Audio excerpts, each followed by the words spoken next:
Contact tips. I don't know about you, but I always burn through my contact tips in the worst possible time. And that's when I don't have any contact tips left. So today we're going to go over 3 tips to keep your contact tips lasting long.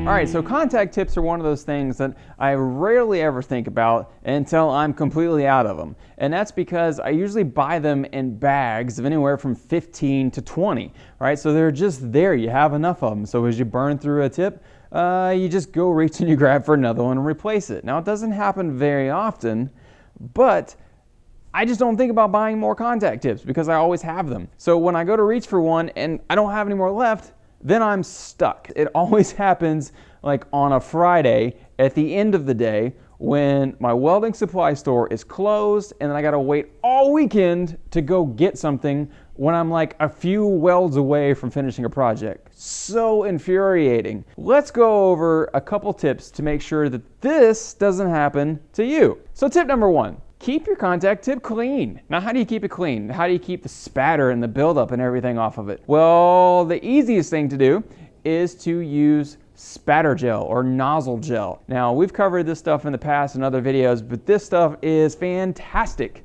for keeping your nozzles clean. Not just your contact tip, but the nozzle cover as well. It just keeps everything nice and clean. Now, you don't want to use too much of this stuff because it can affect your weld. Just a little dip goes a long way. Highly suggest you pick it up. Get it at your local welding supply store. All right, so the second tip is going to be stick out. Now, you don't want to have the wire sticking out of your contact tip any less than 1/4 inch. You want it at least 1/4 inch out. Now, usually you want it a little bit further, no farther than 3/8 of an inch, but somewhere in between there. But you definitely don't want it right up next against that contact tip. That's putting way too much heat and stress right there at the edge of the contact tip. So if you have the weld pool right there, you're just going to melt this thing shut. And remember, these things are made out of copper. All right, copper is very soft. Now they're sort of a hardened copper, but it's still copper nonetheless. So you want to keep that weld pool a little bit farther away. That's going to help tremendously. Now, even if you're using spatter gel or nozzle gel, keeping that heat that close, it's just going to do too much damage and it's going to wear them out super, super fast. All right, the final tip for saving your contact tips is making sure that the tip itself is actually screwed all the way in to your gun. And this is something that you're gonna have to continually check. As vibrations happen of you, just the process of you welding and things like that, the tip can come loose and that can cause the tip to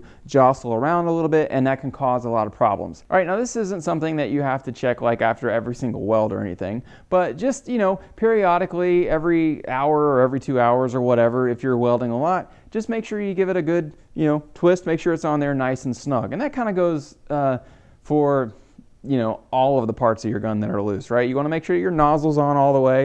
You want to make sure that your tip is screwed on all the way. All right, so that's it for our quick tips to help save your contact tips.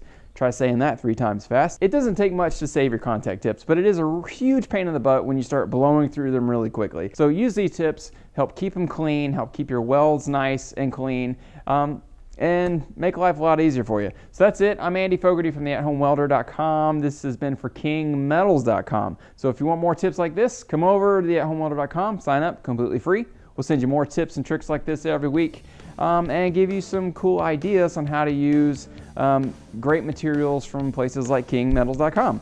All right, so that's it. Andy Fogarty. I'll see you again next time.